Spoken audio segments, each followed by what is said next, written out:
Hi, my name is Blessing, and I'm here with Callum. and Stuart. Stuart.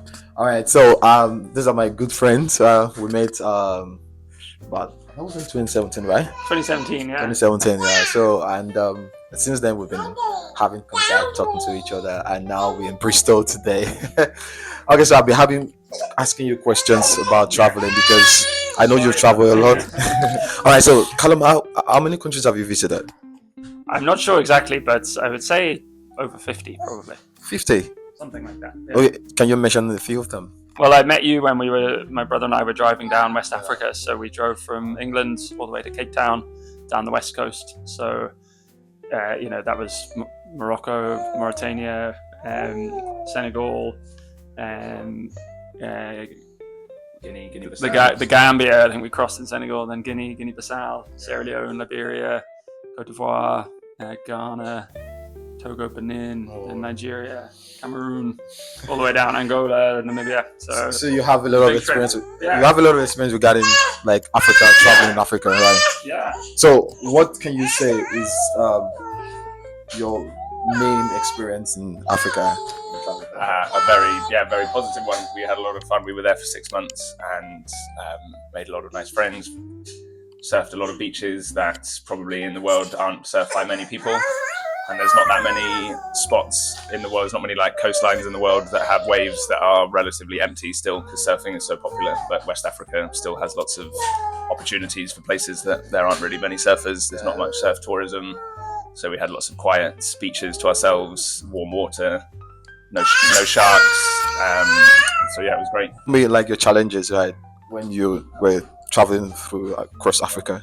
There was a lot of difficult bureaucracy, so borders took us usually a day to cross, meeting 20, 30 different officials who each were trying to make their little bit on the side. So that took time to not to navigate that, not pay them, try and just stick to our principles and know that we have the right documents and we should be allowed to get into the country without paying people extra.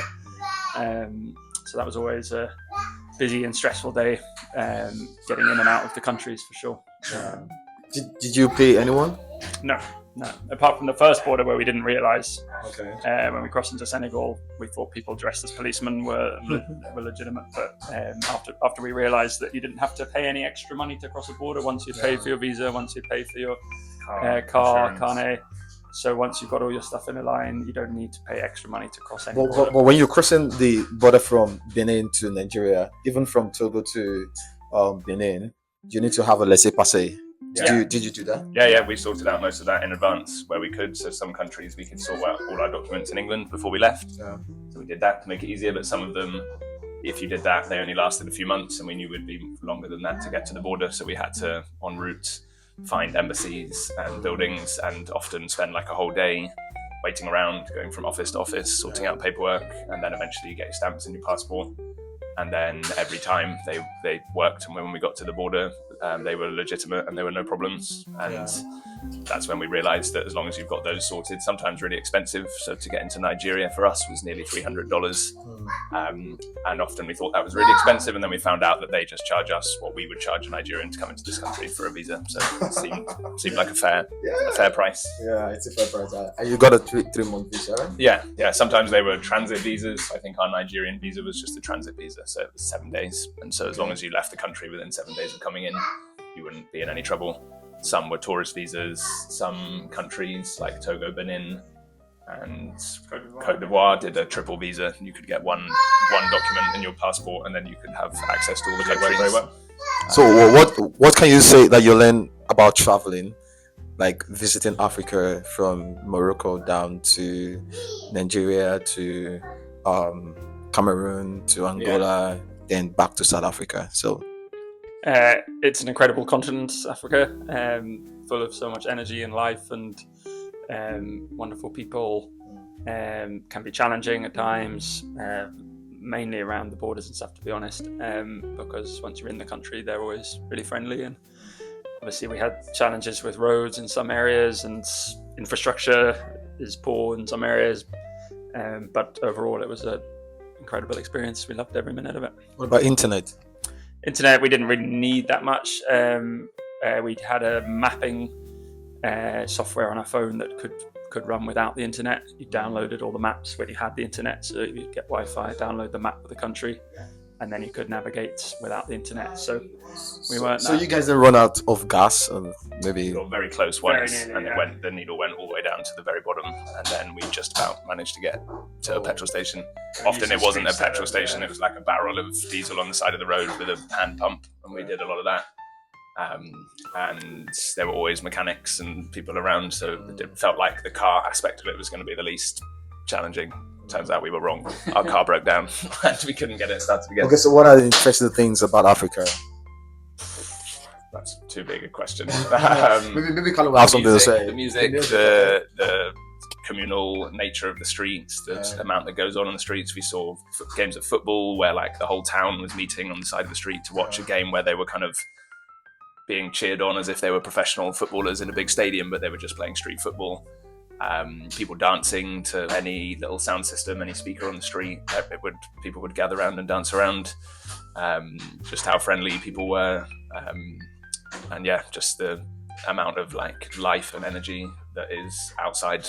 And in England, I guess the biggest difference here is that people live very privately. People keep to themselves. The streets are not full of people meeting necessarily. So, Okay, so what are the false narratives that when you get to Africa, you come to realize that this is not what is different from what I've been seeing, I've been hearing from the internet or from people and all. So what are the things you want to say? The overarching one was one of danger and like, are you really going to drive through some of those countries, the Democratic Republic of Congo, Mauritania, which had some kind of conflict going on, and on paper, or if you go on the British website and you see the status of those countries, you might think it's super dangerous, you shouldn't go there. And then the moment you arrive, you realize that everyone is very similar to you and that people are very friendly. You know, most of the time people wanted us to have a great experience because it was unusual to have a tourist in their part of town. So when they heard we were tourists, they went above and beyond to make sure we were safe. I think we had one small bag stolen with some medicine in Liberia. And when we alerted someone locally, he was so upset that it had happened that he made it his personal mission. And very quickly within the day, he had figured out where it was. And it was someone who wanted some of the medicine in the bag. And, you know, he was upset that our experience of that place might be one that we had something stolen. So we were safe all the way down. We had no challenges with anything like that. And there was also a kind of funny narrative going down from each country, which is that the next country was going to be the one that was very dangerous. And so people would say, as you arrived in Nigeria, don't go into Nigeria. And then we would get there and people like you would be there and would be very friendly. But then just as you leave, they say, don't go to Cameroon, it's very dangerous. And it seemed to be that every country viewed their neighbouring countries full of bad people. And it never was. And everyone was lovely. So as a doctor, right, what really interests you in traveling? Like, why do you want to travel? Why do you want to see the world? And why do you like to visit all of these places? I think it's important to understand human nature and get rid of your biases and prejudices and realise that we're all very similar. See people living in very different circumstances. Obviously, the healthcare systems in some of these countries are really poor, and I went back and worked in Liberia for a year, and it's very challenging. How long do you stay in Liberia? A year. Yeah. So they need much better healthcare. So but also that healthcare needs to come from the countries themselves, and the model of the global north just handing out cash to the global south doesn't work very well. So these countries need to develop their own healthcare systems with support and. What will you tell people about traveling? Like, what will you say? This is my advice for you if you really want to explore the world. Is it something that is worth doing? Go without many plans and just see where the place takes you. Oh, you go without plans? Yeah, we had no plans for basically the whole trip, but I think if you plan everything out in advance, it gets rid of the idea that you can change your plans or meet different people. And if you go from a guidebook, you won't find the places that are the essence of the country. You'll find the places that are catered for tourists, and that tends to give you the worst experience of a country. But just going into the area you want to explore and walking around or getting on public transport or chatting to people often tells you a lot more about the place than going to the top attraction in each city.